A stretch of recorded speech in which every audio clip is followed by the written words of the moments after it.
Kain. Ay! Kumain na tayo. Initsa ko sa inyo eh. Ayan. Kainin na natin ang isinumpang kasarapan. Ang pansit canton ng madaling araw. Alam nyo, kapag nakakarinig ako ng mga pansit canton, lagi kong naaalala madaling araw.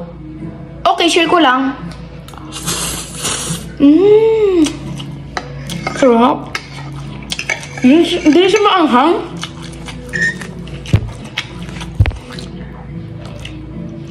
Ang haba na ngayon ng pansit canton. Grabe.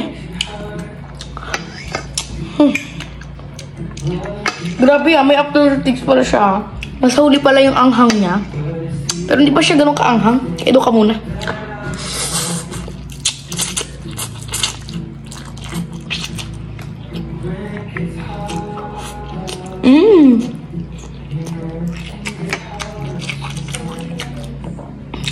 Sarap naman ah. Sarap. Siyempre meron tayong malamig na tubig. Kanina malamig pa to. Pero dahil iniwan sa lamesa, mainit na. Ay! Masarap sana kung malamig na, tubig yung malamig na malamig. Ay, saktong nalamig lang, ganon.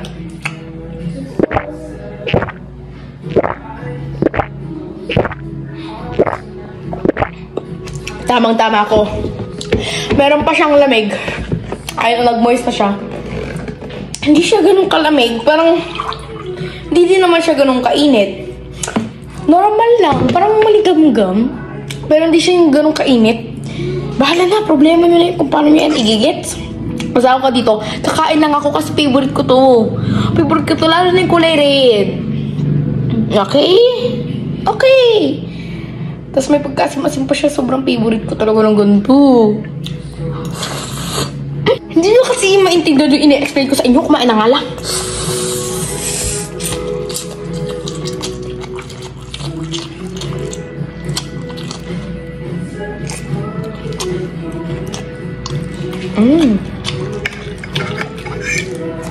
Ang init ah.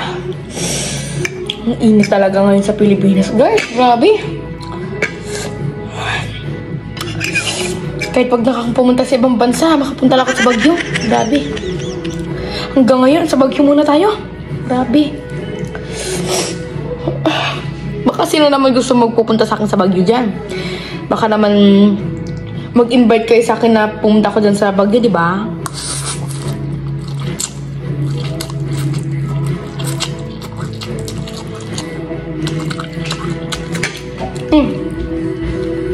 My God, ang init!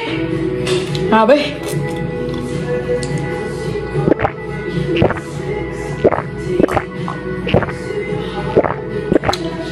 Yung pansit canton, guys, ano siya?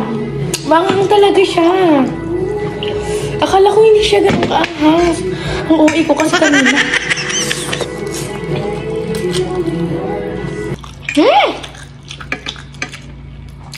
Nainis ako guys kapag mga gantong pagkakataon. Kasi alam mo ba yung nasa kalagitnaan ka ng nguya, tapos sumabay pa yung anghang. Ayoko na, ang anghang!